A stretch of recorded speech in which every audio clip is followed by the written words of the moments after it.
Head over to miniaturemarket.com where they have thousands of board games at discounted prices like Sagrada, The Great Facade's Glory.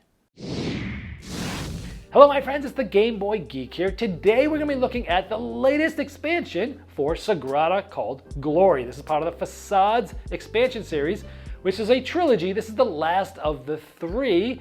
There was Life and Passion and now Glory. Let me show you what's in this one and I'll see you on the other side.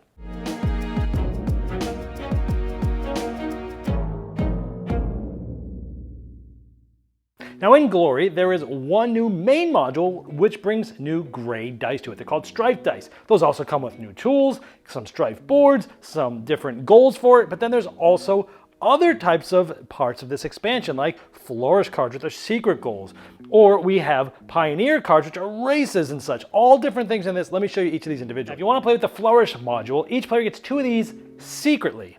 Now I've got 4 of them here, but just to show you the different ones. Now what this has you do is try to create patterns. For example, you have patterns in 2 different colors anywhere in your window that look like this. So you have 4 of the same color sort of in corners and a different color in the middle. If so, you'll get 7 points. This one looks like a pillar. Look at same color here, different colors there. Now these can be moved anywhere on your board as long as it looks like this.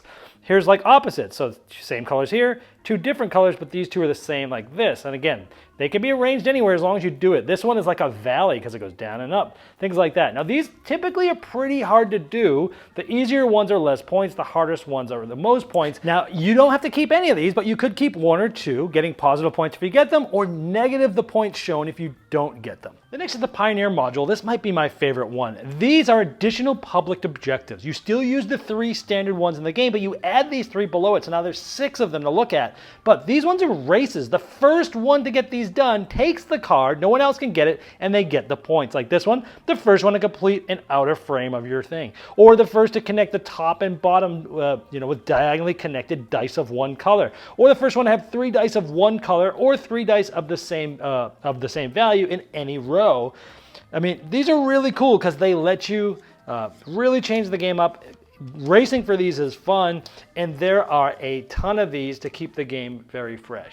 Now another module is Rivalry Public Objectives. These get shuffled in with the normal public objectives, and they have this icon on the top so you know that they're rivalry. And these, you get points based upon how you did versus other players, so a lot more interaction with the other players. For example, you get, so you're trying to get the most diagonally adjacent pairs of the same color. So like we have this, we have this, we have this, and whoever does it the best is going to get 12 points, second best 8, and third place 5, or for the most dice values of 4, 5, or 6. And again, 12, 8, and 5. Light to dark, so you're trying to have the most columns ascending or descending by value. Again, whoever does it the best gets 12, then 8, then 5. So they're like the normal public objectives, but you don't just get points outright. You're fighting to see if you can do it better than other players.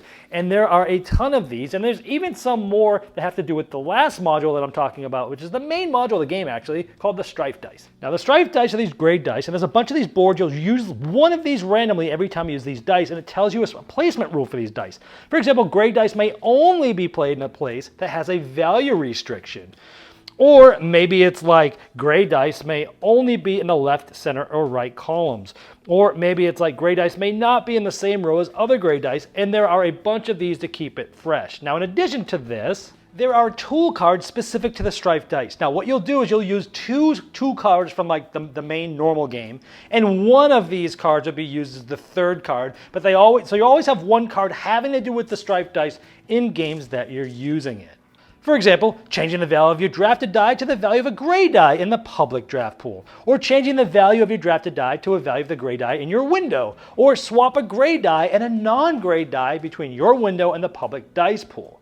Now there are some public objectives to do with the Strife dice. You'll shuffle them up and use 1 of these, and then you'll use 2 normal public objectives. And these always have to do with the Strife dice. For example, 3 points per column with 1 or more gray dice, or 6 points for per pair of gray dice of the same value, or count the unique values of gray dice and award a certain amount of points. But there's also, earlier I showed you about these rivalry goals that are races. You can also use these with the Strife dice as well, because these ones are specific to those dice.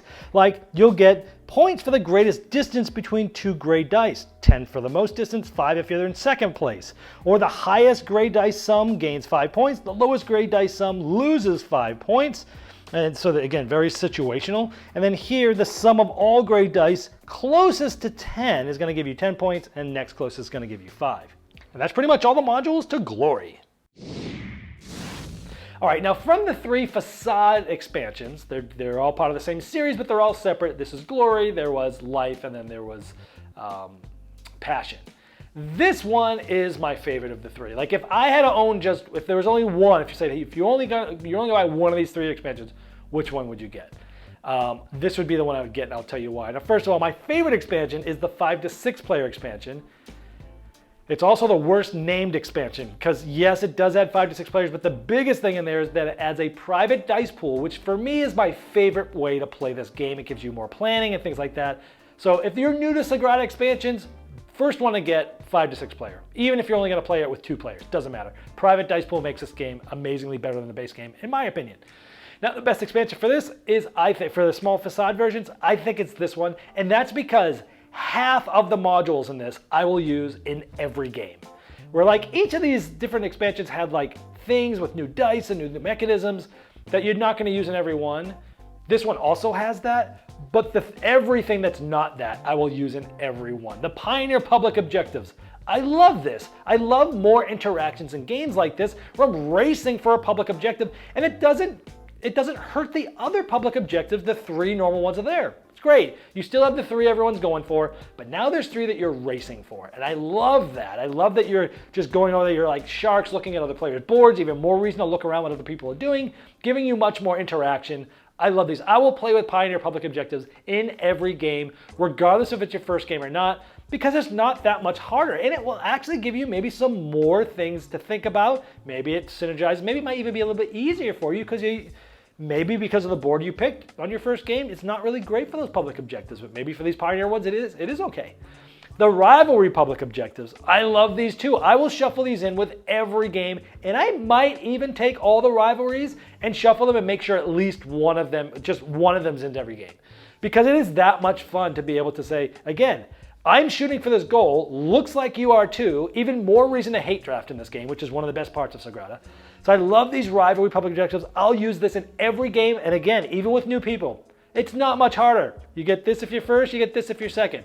It's easy, but it adds so much more depth and strategy to this. The Flourish module, I probably won't use this with new players, but I will use it every time I play.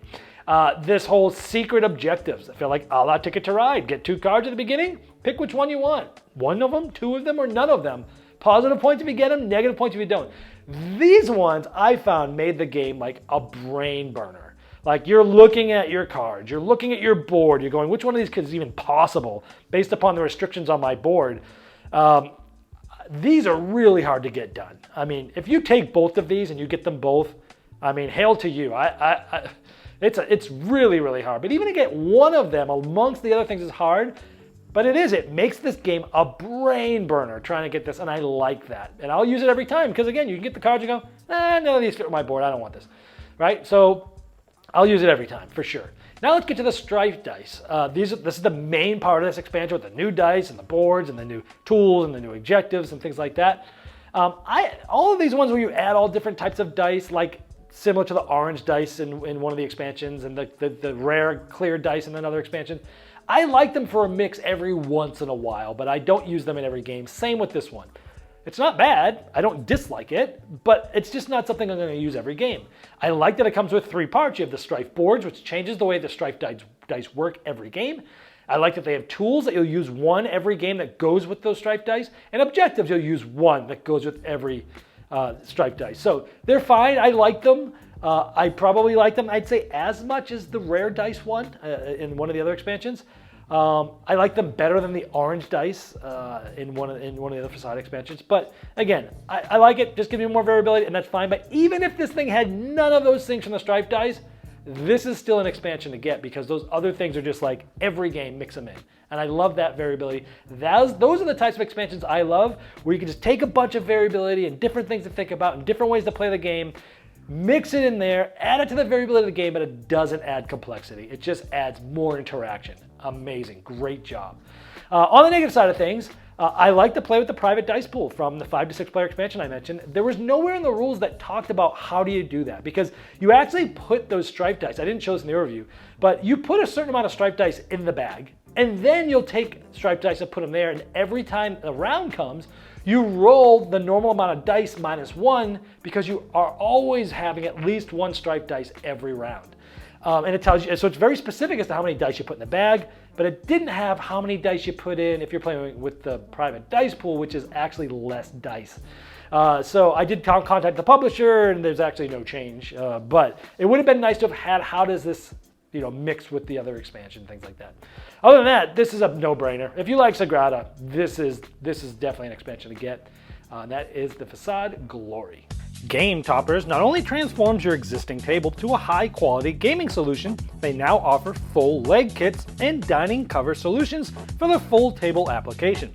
Paired with their amazing, thematic, premium stitch edge mats from noted board game artists like Vincent Dutray, collapsible cup holders, and really cool accessories, it's a complete system that upgrades every game you play.